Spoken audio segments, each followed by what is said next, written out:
नमस्कार, अनादि टीवी देख रहे हैं आप। मैं हूं आपके साथ ऋषिका गुप्ता। हमारे खास कार्यक्रम छत्तीसगढ़ की बात हमारे साथ में आपका बहुत स्वागत है। आज बात छत्तीसगढ़ में एसआईआर पर चल रही सियासी तकरार की। वोट चोरी पर छत्तीसगढ़ में कांग्रेस का अभियान तो नेताओं की आपसी खींचतान के कारण दिशाहीन हो गया, किंतु एसआईआर यानी कि मतदाता सूचियों के पुनरीक्षण पर आरोप प्रत्यारोप का सिलसिला जारी है। छत्तीसगढ़ के डिप्टी सीएम विजय शर्मा ने छत्तीसगढ़ में भी एसआईआर की जरूरत बताई है और कहा है कि राहुल गांधी को विरोधाभासी बातें नहीं करनी चाहिए। राहुल एक तरफ तो कह देते हैं कि वोटर लिस्ट में गड़बड़ी है, दूसरी तरफ गड़बड़ी ठीक करने की प्रक्रिया एसआईआर पर सवाल उठाते हैं। छत्तीसगढ़ में भी एसआईआर होना चाहिए। आपको बता दें कि 2 दिन पहले ही मंगलवार को भी विजय शर्मा ने कांग्रेस पर छत्तीसगढ़ में मतदाता सूचियों में गड़बड़ी के आरोप लगाए थे। ऐसे अनेक नामों का दस्तावेजों के साथ जिक्र किया गया था, जिन्होंने गलत जानकारी देकर कवर्धा और राजधानी रायपुर के ही विधानसभा क्षेत्रों के दो पोलिंग बूथ पर 2 अलग अलग एपिक नंबर्स के साथ मतदाता सूची में अपना नाम दर्ज कराया था। विजय शर्मा ने कहा कि यह सब पिछली भूपेश सरकार के मंत्री रहे मोहम्मद अकबर के इशारे पर हुआ। अब कांग्रेस वोट चोरी के मामले में उल्टा चोर कोतवाल को डांटे वाली कहावत को चरितार्थ कर रही है। इसी बीच विजय शर्मा के ताजा आरोपों पर पलटवार करते हुए दीपक बैज ने कह दिया कि चुनाव आयोग पर राज्य और केंद्र सरकार का प्रभाव है और इसकी पोल राहुल गांधी ने खोल दी है। बैज ने आरोप लगाया कि छत्तीसगढ़ में भी बहुत सी जगह गड़बड़ियां हुई हैं। हम प्रूफ के साथ बात करेंगे, किंतु प्रूफ के साथ तो विजय शर्मा भी कांग्रेस पर आरोप लगा रहे हैं। तो क्या वोट चोरी के मामले में कांग्रेस भी कटघरे में खड़ी है और कांग्रेस एसआईआर का विरोध क्यों कर रही है? आज इसी मुद्दे पर करेंगे चर्चा। पहले कुछ प्रतिक्रियाएं सुन लेते हैं। और मैं बहुत स्पष्टता से बार बार कह रहा हूं, राहुल गांधी जी को 2 अलग अलग बातें नहीं करनी चाहिए जो विरोधाभासी है। आप एक जगह कह रहे हैं कि मतदाता सूची में गड़बड़ी है, मतदाता सूची में गड़बड़ी उन्होंने कहीं पर निकाला। हमने भी बताया कि यहाँ पर इन लोग जब थे तब भी मतदाता सूची में गड़बड़ी थी। मतदाता सूची में गड़बड़ी को ठीक करने के लिए इलेक्शन कमीशन एसआईआर करती, स्पेशल इंटेंसिव रिवीजन करती, विशेष गहन पुनरीक्षण करती। अब राहुल गांधी जी एक बार कह रहे हैं कि इसमें गड़बड़ी है और दूसरी बार कह रहे हैं कि जो स्पेशल इंटेंसिव रिवीजन है इसका विरोध हम करेंगे बिहार में। ये दोनों चीजें कैसे हो सकती हैं? मतलब आप दोनों ही विरोधाभासी बातों के लिए आप कहेंगे तो कैसे संभव हो सकता है? इसको कोई बहुत सामान्य है विषय, कोई भी समझेगा, जो भी थोड़ा सा बेसिकली इस विषय पर लेकर काम करने वाला है वो सब समझेंगे। तो राहुल गांधी जी दोनों नहीं करना चाहिए, एसआईआर होना ही चाहिए और छत्तीसगढ़ में तो होना ही चाहिए, बहुत आवश्यकता है। एसआईआर के नाम पे ये बिहार में किनका वोट कटा जा रहा है? एसआईआर के नाम से किनका वोट कटा जा रहा है? जो जिंदा है उसको मरा साबित कर दिए, जो मर गया उसको जिंदा साबित कर दिए। क्या यही एसआईआर है? क्या सुप्रीम कोर्ट ने कहा कि किस आधार पर आपने 65 लाख लोगों का वोट काट रहे हैं? एसआईआर होना चाहिए, लेकिन क्या जिंदा को मरा बता देंगे? क्या मरा हुआ को जिंदा बता देंगे? तो देखिए, अब वोट चोरी हुआ है ये तो बीजेपी भी कह रही है और कांग्रेस भी कह रही है। अब देखिए, बीजेपी यहाँ पर आरोप लगा रही है वोट चोरी के, तो वो ये कह रही है कांग्रेस के समय में हुआ, और कांग्रेस इधर आरोप लगा रही है वोट चोरी के, तो वो ये कह रहे हैं बीजेपी के कार्यकाल में हुआ। यानी कि वोट चोरी तो हुआ है, ये स्पष्ट हो गया है, लेकिन किसके कार्यकाल में हुआ इससे ज्यादा जरूरी, इससे ज्यादा मायने रखता है कि वोट चोरी हुआ, यानी कि लोकतांत्रिक प्रक्रिया पर अब सवाल उठाए जा रहे हैं, चुनाव आयोग पर सवाल उठाए जा रहे हैं। और चलिए इसी मुद्दे पर चर्चा के लिए हमारे साथ जुड़ गए हैं वात्सल्य मूर्ति, भारतीय जनता पार्टी से प्रवक्ता है हमारे साथ, अभय नारायण राय कांग्रेस प्रवक्ता है, नागेंद्र वर्मा वरिष्ठ पत्रकार है। आप सभी का बहुत स्वागत है अनादि टीवी पर। और चलिए शुरुआत अभय नारायण राय जी मैं आपके साथ करना चाहूंगी, क्योंकि देखिए वोट चोरी के आरोप लगाए जा रहे हैं कांग्रेस की तरफ से और पुरजोर तरीके से आरोप लगाए जा रहे हैं, इसको लेकर अभियान किए जा रहे हैं, रैलियां निकाली जा रही है, वोट चोरी के नारेबाजी हो रही है। लेकिन अब यहाँ पर डिप्टी सीएम विजय शर्मा वो भी कह रहे हैं वोट चोरी हुआ है। उन्होंने मान लिया कि वोट चोरी हुआ है, लेकिन कह रहे हैं कि वोट चोरी हुआ पर बघेल सरकार के कार्यकाल में हुआ है। वोट चोरी तो हुआ है, वो भी तथ्यों के साथ, सबूतों के साथ ये प्रेस कॉन्फ्रेंस कर रहे हैं, पेश कर रहे हैं, बाइटें दे रहे हैं, लेकिन कह रहे हैं कांग्रेस के कार्यकाल में हुआ है। ऋषिका जी, भारतीय जनता पार्टी के चेहरे और चरित्र को समझना पड़ेगा वोट चोरी के आरोप में। और केंद्र सरकार में जब से नरेंद्र मोदी जी की सरकार बनी है 2014 से लेकर आज 11-12 साल होने जा रहे हैं, तीसरी बार सरकार में है, तो संवैधानिक संस्थाओं का अस्तित्व समाप्त करने की कोशिश, उनकी दुरुपयोग करने की कोशिश और एक छवि होती थी, उस छवि को समाप्त करने की लगातार कोशिश केंद्र की सरकार कर रही है। 1952 से चुनाव हो रहे हैं, 1952 से चुनाव आयोग है। कभी आप राजनीतिक, नागेंद्र वर्मा जी बहुत ही वरिष्ठ पत्रकार हैं, बैठे हैं, लंबे समय से पत्रकारिता कर रहे हैं, देश का और प्रदेश का, मध्य प्रदेश का भी चुनाव उन्होंने देखा है। कभी चुनाव आयोग पे जो आरोप आज लग रहे हैं वो कभी लगा करते थे क्या? इस देश में तो टीएम सेशन जैसा चुनाव आयुक्त भी देखा है, जिन्होंने धारा बदल दी थी, चुनाव आयोग का महत्व समझा दिया था लोगों को। आप चुनाव आयोग के गठन को ही विवाद में ले आए। चुनाव आयोग का जो गठन होता था, मुख्य चुनाव आयुक्त और सदस्य नियुक्त होते थे, उनकी प्रक्रिया थी कि 3 सदस्यीय कमेटी बनती थी। उस कमेटी में प्रधानमंत्री होते थे, नेता प्रतिपक्ष देश के होते थे, और मुख्य न्यायाधीश जो माननीय सुप्रीम कोर्ट के न्यायाधीश होंगे, मुख्य न्यायाधीश, वे तीनों की कमेटी बैठती थी, नाम आते थे, और 1, 2, 3 जो भी उसमें योग्य होता था उसका चयन किया जाता था। नरेंद्र मोदी सरकार ने और अमित शाह जी ने क्या किया? मुख्य चुनाव आयुक्त के चयन से मुख्य न्यायाधीश को बाहर कर दिया। अब 3 लोग की कमेटी में एक प्रधानमंत्री, एक नेता प्रतिपक्ष और एक केंद्रीय मंत्री, यानी कि गृह मंत्री जी आ गए। यहीं से विवाद शुरू हुआ, यहीं से प्रश्न चालू हुआ, यहीं से वोट चोरी की बात आई। ईवीएम में तो हम लगातार बात कर ही रहे थे, वोटर लिस्ट में तो राहुल जी ने मेहनत करके पूरे देश से डाटा इकट्ठा करके कर्नाटक के एक विधानसभा का 1,08,000 वोटों का रिकॉर्ड कायम कराया कि ये बाहरी लोग हैं जिनके नाम चुनाव के समय जोड़े गए और काटे गए। आज बिहार में भी एफआईआर का विरोध नहीं हो रहा है, एफआईआर की प्रक्रिया का विरोध हो रहा है।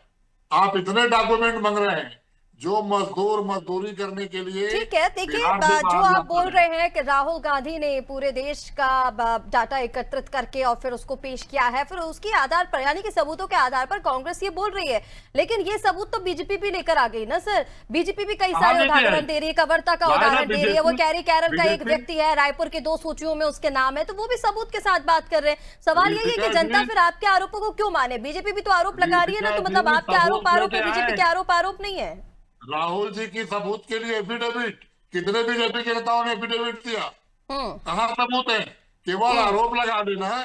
और मोहम्मद अकबर के ऊपर आरोप लगाया कवर्धा को लेकर, उन्होंने मोहम्मद अकबर का आधे घंटे के अंदर वीडियो आ गया, जवाब आ गया, और विजय शर्मा जी जवाब नहीं दे सके। रोहिंग्या, बांग्लादेश, पाकिस्तान, ये सब इनके सिगुफे हैं। ये चुनाव तक ऐसे करते रहेंगे। अगर चुनाव आयोग को निष्पक्ष काम करने दिया जाए, चुनाव आयोग की प्रक्रिया पुनः बहाल किया जाए, मुख्य चुनाव आयोग की नियुक्ति में मुख्य न्यायाधीश शामिल हो, चलिए जवाब ले लेते हैं हमारे साथ। चुनाव आयोग में लगता है, ठीक है, बीजेपी प्रवक्ता भी जुड़े हुए हैं, वात्सल्य जी हमारे साथ हैं, और आपकी बातों का जवाब ले लेते हैं। वात्सल्य जी जवाब दीजिए। और देखिए, जैसे कि कांग्रेस ने आरोप लगाया, अब आपने भी यहाँ पर सवाल खड़े कर दिए चुनाव आयोग की प्रक्रिया पर। कहा ही जाएगा क्योंकि वोटर लिस्ट में जो गड़बड़ी की गई उसको सीधे तौर पर जोड़ा जा रहा है वोट चोरी से। वो एक आपकी ओर से भी अब ये मान लिया गया है, यानी कि दोनों की पार्टी मान तो रही है कि वोट चोरी कहीं ना कहीं तो हुई है। अब आप जब ये सवाल उठाते हैं सर, आप जब ये सवाल करते हैं कि वोट चोरी हुई है, बघेल सरकार के कार्यकाल में हुई है, तो ये तो सीधा सीधा चुनाव आयोग की प्रक्रिया पर सवाल खड़े हो गए। वही चुनाव आयोग जिसकी सत्यता की, जिसकी ऑनेस्टी की कस्में बीजेपी खाती है वक्त वक्त पर, और कह देती है कि चुनाव आयोग की जो प्रक्रिया है वो निष्पक्ष है, पारदर्शिता है। और ऐसे में अगर आप सवाल उठा रहे हैं तो आपको नहीं लगता चुनाव आयोग की प्रक्रिया पर आपने सवाल खड़े कर दिए हैं जिस पर पूरी देश की जनता को भरोसा है? रिशिका जी, आपका और सभी का सबसे पहले मैं नमस्कार करता हूं, और अभय नारायण जी का मैं धन्यवाद करना चाहूंगा कि उन्होंने वापस से हमें ईवीएम की याद दिला दी, जिसे शायद देश की जनता, इवन कांग्रेस के कार्यकर्ता, आप भी और हम सब भूल चुके थे पिछले 3 महीनों से। कारण क्या है कि अब ये ईवीएम की बात लाते ही नहीं, और धोखे से अभय नारायण जी ने ईवीएम का नाम ले लिया। कारण जी आज भी सवाल है, देश की जनता ने, अभय नारायण जी प्लीज, आपसे रिक्वेस्ट है सर, मैं आपके में नहीं बोलूंगा जी। कारण यह है कि देश की जनता ने पिछले 14 सालों से जो ईवीएम चल रहा था उसे तो पूरी तरीके से नकार दिया है। खुद इलेक्शन कमीशन ने ईवीएम को कमरे में रखा और पूरी दुनिया को चैलेंज किया था कि 2 दिन ईवीएम यहां पर है, कमरे में रखा हुआ है, पूरी दुनिया का कोई भी हैकर आ जाए, मगर ना कोई दुनिया से आया ना कांग्रेस से आए। अब हम आते हैं एसआईआर पर। देखिए, बहुत कम ऐसा होता है कि भारतीय जनता पार्टी और कांग्रेस दोनों किसी मुद्दे पर एक मत होते हैं। भारतीय जनता पार्टी भी और कांग्रेस भी कम से कम ये तो कह रही है कि जो वोटर की सूची है ना, वोटर की लिस्ट है, उसमें शुद्धिकरण की जरूरत है, उसमें बहुत त्रुटियां हैं, उसमें गलतियां हैं। और ये जो शुद्धिकरण है, ये जो एसआईआर है, ये 2002 में भी हुआ था, 4 में भी हुआ था, 8 में भी हुआ था, 13 में भी हुआ था। ये एक नॉर्मल प्रोसेस है मैडम, ये कुछ ऐसा नहीं है कि पहली बार हो रहा है। तो यहाँ तो अभय नारायण जी और मैं, वात्सल्य मूर्ति, हम दोनों एक मत है। मगर कांग्रेस कैसे कंफ्यूज करती है, देखिए अंग्रेजी में कहावत है, if you can not justify it, if you can not prove it, then confuse it. अब कांग्रेस कंफ्यूज ऐसे कर रही है कि कांग्रेस कह रही है कि वोटर लिस्ट गड़बड़ तो है, मगर ये गड़बड़ी जो है खुद इलेक्शन कमीशन करवा रहा है, हमको एसआईआर नहीं चाहिए। गड़बड़ी ठीक भी करवाना है मगर एसआईआर नहीं चाहिए। ये वही एसआईआर है जो सालों से होता आ रहा है ऋषिका जी, ये ऐसा नहीं है कि पहली बार हो रहा है। खुद अधीर रंजन चौधरी जी ने कहा था कि बंगाल में मेरे पास पुख्ता जानकारी है, अधीर रंजन चौधरी कहते हैं कि 42 लाख फर्जी वोटर बंगाल में है, इसको हटाओ। 10 दिन पहले का उनका बयान था। तो वही एसआईआर है और वही हम भी चाह रहे हैं।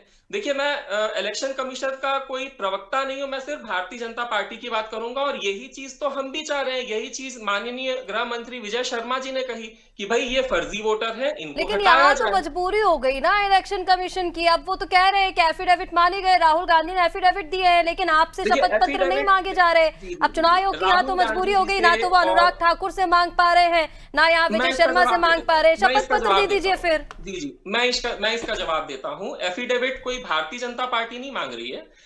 राहुल गांधी जी ने डायरेक्ट इलेक्शन कमीशन पर आरोप लगाया कि आप गड़बड़ी कर रहे हो, तो इलेक्शन कमीशन ने क्या कहा कि ठीक है सर, आप और जो आरोप आपने लगाए हैं उसका मतलब भी तो यही है ना कि इलेक्शन कमीशन की तरफ से हो गई है गड़बड़ी। भारतीय जनता पार्टी मांग कर रही है कि ये फर्जी वोटर है। हम ये नहीं कह रहे कि इलेक्शन कमीशन ने गड़बड़ी की है, हम कह रहे हैं फर्जी वोटर है, एसआईआर के थ्रू इसको हटाया जाए। तो यहाँ पे एफिडेविट की बात तो वही हो गई ना सर, अब कहावत कहनी पड़ जाएगी फिर। बात वही हो गई ना कि आप गड़बड़ी के आरोप भी लगा रहे हो और बोल रहे हैं इलेक्शन कमीशन पर आरोप नहीं है। ठीक है भाई, नहीं है, लेकिन गड़बड़ी को अगर सीधे वोट चोरी से जोड़ेंगे तो सवाल तो इलेक्शन कमीशन पर ही उठेंगे ना, वात्सल्य जी। और चलिए, नागेंद्र जी भी हमारे साथ बने हुए हैं, उनको भी एक बार इन कर लेते, फिर मैं आप दोनों के पास आऊंगी। अभय नारायण जी, मैं आपके पास आ रही हूँ। देखिए सर, वोट चोरी हुई है, नागेंद्र जी ये तो कहा जा रहा है कि वोट चोरी हुई, दोनों पार्टियों ने मान लिया है कि वोट गड़बड़ी को सीधे वोट चोरी से जोड़कर अगर देखा जा रहा है तो यानी कि वोट चोरी हुई है छत्तीसगढ़ में। बिहार के बाद अब ये मुद्दा यहाँ पर बीजेपी भी कह रही, कांग्रेस भी कह रही है। लेकिन सर, अगर बीजेपी कांग्रेस दोनों को हटा दिया जाए और सिर्फ वोट चोरी पर, वोट गड़बड़ी पर फोकस रखा जाए तो सीधा सीधा इलेक्शन कमीशन की जो प्रक्रिया है, लोकतांत्रिक प्रक्रिया जो है, उस पर सवाल खड़े हो गए। नहीं रचिता जी, ऐसा नहीं है। इसमें इलेक्शन कमीशन की भूमिका नहीं आती। जब इस तरीके के प्रपंच होते हैं, इस तरीके के जब तकरार होते हैं, तो इसके बीच में आपको जाना होगा, समझना होगा उस चीज को। और इस तरीके के जब वोट चोरी के जो ये मामले उठ रहे हैं, इसमें नुकसान किसका है? इसमें राजनीतिक दलों का नुकसान नहीं है, इसमें एक आम जनता के हितों का एक तरीके से कहिए तो संरक्षण नहीं हो रहा है। उनके वोटों की कीमत नहीं हो पा रही है, उनके वोटों का अवमूल्यन हो रहा है। तो ये चिंता तो लोकतंत्र में बहुत गंभीरता से की जानी चाहिए। और एक निर्वाचन आयोग जिसकी जिम्मेदारी निष्पक्ष चुनाव करानी चाहिए, ये एक इतना बड़ा तंत्र है। जैसे कि अभी हमारे वार्तालाप में हम लोगों ने लंबे समय में सुनते आ रहे हैं कि ये प्रक्रिया है, हर समय होती है, अपडेट होता ही है। इसमें कुछ वोटर्स बढ़ते हैं, कुछ वोटर्स घटते हैं, और वो क्यों घटते हैं? जन्म मृत्यु उसका कारण होता है, कई बार अलग अलग उसकी प्रक्रिया है, लेकिन इसको अपडेट करने की बात होती है। लेकिन जब अनायास किसी क्षेत्र में गलत तरीके से लोगों की उपस्थिति, जब ये एसआईआर होगा ना, तो बहुत ही रोचक मामले भी आएंगे और बहुत रहस्य। बिल्कुल ठीक है नागेंद्र जी, लेकिन इलेक्शन कमीशन को लेकर सवाल खड़े भी इसीलिए हो रहे हैं सर, क्योंकि देखिए, अब विपक्ष का तो काम है आरोप लगाने का। वो ये कह रहे हैं कि केंद्र और राज्य सरकार के प्रभाव में इलेक्शन कमीशन की तरफ से जो गड़बड़ियां है वो की जा रही है, ऐसा आरोप लगा रहे हो। लेकिन फिर सवाल खड़े हो जाते हैं टाइमिंग को लेकर के, कैसे समय पर एसआईआर कराया जा रहा है। फिर दूसरा, जिस तरह से एसआईआर को लेकर जो सवाल किए जा रहे हैं, अब एसआईआर की प्रक्रिया प्रक्रिया जब होगी तो उनमें तमाम चीजें साफ हो जाएंगी ना। अब कांग्रेस तो ये कह रही है, अभी जब अनुराग ठाकुर ने प्रेस कॉन्फ्रेंस करके बीते दिनों कुछ हफ्ते पहले जब उन्होंने प्रेस कॉन्फ्रेंस की तो उसमें उन्होंने बताया कि 5 लोकसभा 1 विधानसभा 6 जगहों पर गड़बड़ी है। वायनाइट का नाम शामिल है, जिसमें मैनपुरी का भी उन्होंने नाम लिया था। तो वहां पर भी पवन खेड़ा ने कहा था कि भाई आपने तो चुनाव प्रक्रिया को ही, चुनावी जो प्रक्रिया उसी को संगीन बता दिया। और फिर ऐसे में जब एफिडेविट की बात की जा रही है तो वही इलेक्शन कमीशन अनुराग ठाकुर से या फिर विजय शर्मा से आप एफिडेविट मांगेंगे क्या सर? देखिए, ये फिर आप उसमें तकनीकी बातों पे चली गई। होता यह है कि जब आरोप किसी आयोग पे आप लगा सकते हैं, ऐसा कर ही नहीं सकते। अगर आप कर रहे हैं तो उसके लिए आपके पास पूरे तथ्य होने चाहिए, प्रमाण होने चाहिए, तब आप जाके उस पर चर्चा कर सकते हैं। मामला यहाँ पर पूरे का पूरा राजनीति से जुड़ा हुआ है, आप उसको लेके चलिए। और बार बार जब बातें आती है ना, तो ये एक प्रक्रिया है, चुनाव के ठीक पहले वोटर लिस्ट जो है उसको अपडेट किया जाता है। और ये जो इस बीच जो वोटरों की संख्या या मतदाता सूची में जोड़ने का काम है, ये एन चुनाव के पहले नहीं होता। ये एक बड़े धीमी गति से चलने वाली प्रक्रिया है। इसमें बहुत नीचे के स्तर पे लोग इन्वॉल्व रहते हैं और जो चुनाव का कार्य देखते हैं, जो इसके लिए जिम्मेदार लोग हैं, हो सकता है वो प्रभावित हो जाते हैं नीचे स्तर पे, कहीं पे जो बूथ लेवल पे जिनको ये सब काम करना है, तो वो या तो पॉलिटिकल प्रेशर में, और दूसरी बात कोई एक राजनीतिक दल तो ये काम कर नहीं रहा है। बारी बारी से सत्ता में जो है, तो जब आंच आएगी तो सबके हाथ जलेंगे। मैं तो ये कह रही हूँ। ठीक है नागेंद्र जी। अभय जी, आप जवाब भी देना चाह रहे थे वात्सल्य जी की बातों का, और दूसरा मेरा सवाल भी यही है सर कि अगर गड़बड़ी है तो फिर इलेक्शन कमीशन के पास एक ही ऑप्शन बचता है कि वो एसआईआर कराएंगे, इसी से ट्रांसपेरेंसी आएगी, इसी से तमाम चीजें पता चलेंगी। और फिर इलेक्शन कमीशन तो ये कह रहा है ना कि अगर आपके पास आपत्तियां हैं तो वो आपत्तियां लेकर आइए। अब इतने बड़े रूप में रैली निकालना, जनता को ये समझाना कि वोट चोरी हो रही है, एसआईआर जब होगा, अगर आपकी आपत्तियों पर कार्रवाई ना हो सर, तो फिर उसके बाद आप आंदोलन कर सकते हैं, देशव्यापी आंदोलन कीजिए, जनता को उस पर भरोसा भी होगा। अगर आप पहले ही रैलियां निकाल रहे हैं और फिर एसआईआर भी नहीं होने दे रहे हैं, तो बीजेपी यही तो आरोप लगा रही है कि दो बातें क्यों कर रहे हैं आप? अगर ट्रांसपेरेंसी चाहिए तो फिर एसआईआर भी जरूरी है ना सर? रुचिका जी, कांग्रेस ने कभी नहीं कहा कि एसआईआर ना हो। कांग्रेस लोकसभा पूरे सत्र के दौरान लगातार यह मांग करती रही कि एसआईआर पे बहस हो। एसआईआर में जो डॉक्यूमेंट मांगे जा रहे हैं, एसआईआर की जो प्रक्रिया अपनाई जा रही है कि चिन्हित करके लोगों के नाम काटना, चिन्हित करके लोगों से कापी मांगना, एक मजदूर से आप 12 उसका आधार कार्ड, उसका मतदाता कार्ड, उसका इनकम टैक्स कार्ड, उसका लाइसेंस, 12 आधार की चीजें मांगेंगे तो वो कहां से लेके आएगा? एसआईआर की प्रक्रिया पे बहस की मांग होती रही, लेकिन शर्म आनी चाहिए इस देश में कि विपक्ष की मांग पर, पूरे विपक्षी सांसदों की मांग पर लोकसभा अध्यक्ष ने एसआईआर पे बहस स्वीकार नहीं की। यही सवाल उठाते हैं संस्थाओं पे। यहाँ सवाल उठता है कि लोकसभा अध्यक्ष, राज्यसभा के सभापति, चुनाव आयोग के अध्यक्ष, इनको किस भूमिका में होना चाहिए, इनको कौन सी भूमिका में काम करना चाहिए, लोकतंत्र और संविधान के साथ इनको चलना चाहिए। विजय शर्मा जी ने स्पष्ट कहा, आप देखिए उनका बयान दिखा दीजिए भाजपा प्रवक्ता जी को, कि यहाँ पे मोहम्मद अकबर ने नाम जुड़वाए। एक बात तो उन्होंने ये कहा, और हम काटेंगे, मतलब सरकार काटेगी, चुनाव आयोग नहीं काटेगा, हम काटेंगे, ये शब्द था। कांग्रेस को आपत्ति इस पे है कि चुनाव आयोग नाम जोड़ता है प्रक्रिया के तहत, चुनाव आयोग नाम काटता है प्रक्रिया के तहत। हमारे कार्यकर्ता होते हैं, जैसे बीएलए होते हैं वैसे बीएलओ होते हैं। सभी राजनीतिक दल अपना बीएलओ नियुक्त करता है। जब चुनाव आता है तो 6 महीना पहले पुनरीक्षण चालू होता है और सारे राजनीतिक दल, भारतीय जनता पार्टी तो पन्ना प्रभारी बनाती है, उनके पन्ना प्रभारियों ने कितनी रिपोर्ट सबमिट की है 2023 की, 2018 की, 2013 की। लेकिन सर यहाँ पर आपका आरोप लगाना गलत भी इसीलिए है, जो आप छत्तीसगढ़ में आरोप लगा रहे हैं 90 विधानसभा सीटें में से तो कुछ सीटें ऐसी हैं जहां पर कांग्रेस ही बहुत ज्यादा कम मार्जिन से जीती है। तो अगर वहां पर गड़बड़ी होना होती तो तब उस समय भी गड़बड़ी हो सकती थी सर, और अगर नहीं होती तो फिर दिक्कत ही क्या थी? चलिए वात्सल्य जी आपकी बातों का जवाब दे देंगे। वात्सल्य जी जवाब दीजिए, एफिडेविट को लेकर भी वो बार बार सवाल पूछ रहे हैं। और देखिए, जब सबूतों की बात की जाती है तो इलेक्शन कमीशन ने भी, भले ही वो राहुल गांधी ने सीधा इलेक्शन कमीशन पर आरोप लगाया था, लेकिन ये कहना था कि अगर आप सबूत लेकर आ रहे तो उसके लिए आप शपथ पत्र भी लेकर आइए। तो ऐसे में आपको नहीं लगता कि विजय शर्मा से भी, अनुराग ठाकुर से भी शपथ पत्र मांगा जाना चाहिए? वो सवाल भी उठा रहे हैं। रिश्का जी, मेरे ख्याल से नागेंद्र वर्मा जी ने एफिडेविट का जो आपका क्वेश्चन था उसका बहुत अच्छा लेकिन जवाब दे विपक्ष के दिया। सवालों का भी जवाब आपको देना पड़ेगा ना सर, नागेंद्र जी थोड़ी ना देंगे। एफिडेविट का मैं एक बार वापस से, जो नागेंद्र सर ने कहा, मैं वापस से उसका जवाब दे देता हूं। देखिए, जब आप किसी इंस्टीट्यूशन पर माइक में प्रेस कॉन्फ्रेंस लेकर आरोप लगाते हैं तो वो इंस्टीट्यूशन आपसे एफिडेविट मांग रहा है। भारतीय जनता पार्टी उस इंस्टीट्यूशन इलेक्शन कमीशन को नहीं लेकिन अगर आप शपथ पत्र दे देंगे, अगर आप एफिडेविट, तो जनता को भी तो भरोसा होगा ना कि विजय शर्मा जी भी सही बोल रहे हैं, भाई सबूत हैं अगर उनके पास, तो उन्होंने पेश करी, दिक्कत क्या है उसमें? मैम, आप समझ नहीं रही है। मैं आप पर तो आरोप ही नहीं लगा रहा हूं, तो मैं शपथ पत्र किस चीज का दूंगा? ऋषिका जी, मैं अगर आप पर आरोप लगा रहा हूं ना, तो उस आरोप का मैं शपथ पत्र दूंगा। ये टेक्निकल चीजें हैं, सर ने बहुत अच्छे से इसका जवाब दिया है। मैं आगे बढ़ना चाहता हूं, मैं शपथ पत्र से आगे बढ़ना चाहता हूं। देखिए, अभय नारायण जी ने एक बहुत अच्छी बात कही। उन्होंने जो है डॉक्यूमेंट्स पर सवाल उठाया। मैं इस बात का स्वागत करता हूं। अगर कोई ऐसे, जैसे अगर एक गरीब आदमी है, उससे 12 डॉक्यूमेंट मांगे जाए तो बिल्कुल ये स्वाभाविक है। ऐसी चीजों का अगर विपक्ष सवाल उठाता है ना, तो बिल्कुल काबिले तारीफ है। मगर विपक्ष क्या कह रहा है? देखिए, विपक्ष कंफ्यूज कैसे करने की कोशिश कर रहा है। मैं एक उदाहरण देता हूं, पूरा उदाहरण सुनिएगा।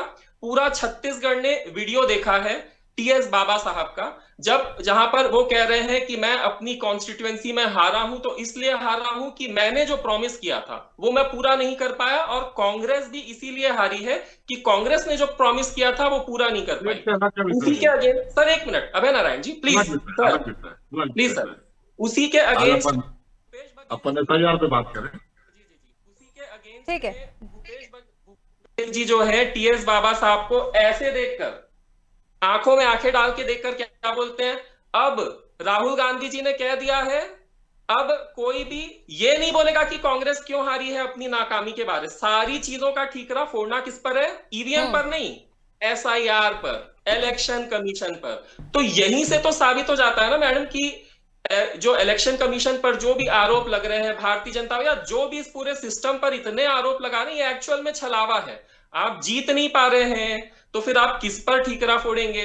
राहुल गांधी जी पर तो फोड़ नहीं सकते हैं, क्योंकि अगर उन पर ठीकरा फोड़ गया तो कांग्रेस का अस्तित्व खत्म हो जाएगा। तो ठीकरा किसी पर फोड़ना है, तो ये बस उसकी एक प्रक्रिया है। ठीक है, आगे भी ये चलता रहेगा। ठीक है, ये आगे बात सर जी। नागेंद्र जी, एक अंतिम सवाल मैं आपसे लेना चाहूंगी, और सर आपसे ये भी चाहूंगी कि अब इन तमाम चीजों को लेकर जब दोनों ही पार्टियों ने भी ये मान लिया है कि गड़बड़ियां हो रही हैं, तो एसआईआर होना अब यहाँ पर बेहद जरूरी हो गया है। इसके अलावा कोई और ऑप्शन बचता भी नहीं है, क्योंकि जो गड़बड़ियों के आरोप लगाए जा रहे हैं बिहार से लेकर अब वो हर जगह पर पहुंच रहे हैं। छत्तीसगढ़ में भी यही मुद्दा उठाया जा रहा है, तो इसको भी मानना होगा। जिस तरह से जो रैलियां निकाली जा रही है, आपको लग रहा है कि जनता पर इसका कोई प्रभाव भी पड़ रहा होगा? कांग्रेस ने आरोप लगाए, देशव्यापी आंदोलन की बात की जा रही है, रैलियों से कहा जा रहा है वोट चोरी हो रही है, वोट चोरी हो रही है। देखिए, ये भी एक बड़ी मजेदार चीज है। अल्लाह राजनीतिक दल करें ना करें, ये कोई मायने नहीं रखता। जब चुनाव होते हैं तो फिर हमारा जो चुनाव आयोग है वो अपनी जिम्मेदारी का निर्वहन करता है और आम मतदाताओं को जागरूक करता है कि वो अपने मताधिकार का प्रयोग करें। तो स्वाभाविक रूप से इस पूरे मामले में जनता का इन्वॉल्वमेंट तो सबसे ज्यादा है, क्योंकि जिसको भी चुन के बिठाना है, ये ताकत तो जनता के हाथ में है। अब जनता अपने हितों को लेकर कितनी जागरूक है और वो किसको अपना हित कैसी मानती है, इसका फैसला वो चुनाव के समय करती है। तो ऐसा यार करने की बात जब आती है ना, तो मुझे लगता है इसमें किसी का अहित नहीं है, और ये एक तरीके से पाक साफ होने वाली बातें हैं। सबका सब साफ होगा, और जिनके ऊपर आरोप लग रहे हैं उसको भी इसका सामना पूरी तरीके से करना ही चाहिए। अगर राजनीतिक दल भी एक दूसरे के ऊपर आक्षेप लगा रहे हैं तो उनको भी अपने आप को सही साबित करने के लिए इन सब चीजों के लिए मुकम्मल तैयार होना चाहिए और इसका पूरी तरीके से समर्थन करना चाहिए। बिल्कुल नागेंद्र जी, ऐसा करके वो जनता की नजरों में मुझे लगता है कि ज्यादा प्रभावी अपने ठीक है, कामकाज को दिखा बिल्कुल ठीक कहा आपने। देखिए, एसआईआर को लेकर ये जो मुद्दा उठा रहा है, आप सभी लोगों का हमारे साथ जुड़ने के लिए बहुत शुक्रिया। तो ये तो तय है कि जो सियासत है वो अपने इंटरेस्ट के अकॉर्डिंग चेंज हो जाती है, क्योंकि ईवीएम को लेकर जिसको लेकर बात की जा रही है, पहले बीजेपी इसके अगेंस्ट में थी, लाल कृष्ण आडवाणी ने इसका विरोध किया था, लेकिन अब बीजेपी ही इसी के सपोर्ट में है। और जो कांग्रेस आज ईवीएम का विरोध करती है, वही कांग्रेस इस ईवीएम को लेकर आई थी। तो इस उदाहरण से ये समझा जा सकता है कि कैसे सियासत राजनीतिक मुद्दों को देखते हुए, समय को देखते हुए बदल जाती है। हालांकि अब एसआईआर का मुद्दा उठाया जा रहा है, बीजेपी कांग्रेस दोनों ये कह रही है कि वोट चोरी हो रही है, और ऐसे में अगर वोट चोरी हो रही है तो इसका ऑप्शन भी एक ही बचता है कि एसआईआर होना चाहिए। लेकिन अब कांग्रेस इस एसआईआर का भी विरोध करे। हालांकि देखना होगा कि ये जो एसआईआर का विरोध है ये आगे कहां तक जाता है। फिलहाल के लिए इस खास चर्चा में इतना ही। अपने एनआरजे टीवी के साथ नमस्कार।